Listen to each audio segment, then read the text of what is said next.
మూర్ఖులుగా నేను చెప్పాలనుకున్న విషయం ఏంటంటే హిందువులను టార్గెట్ చేస్తున్నారు కదా. వాళ్ళకి తెలియని విషయం ఏంటంటే భారతదేశంలో ఉన్న ప్రతి ఒక్కడు హిందువే.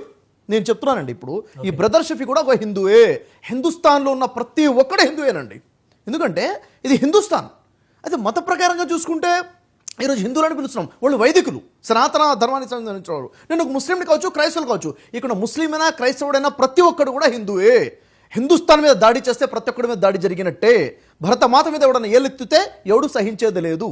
అయితే ఇప్పుడు పాకిస్తాన్ చేస్తుంటే చర్యలు ఎలా ఉన్నాయంటే ప్రపంచంలో ఉన్న ప్రతి ముస్లిం కూడా సిగ్గుతో తలదించుకునే పరిస్థితి ఉందండి.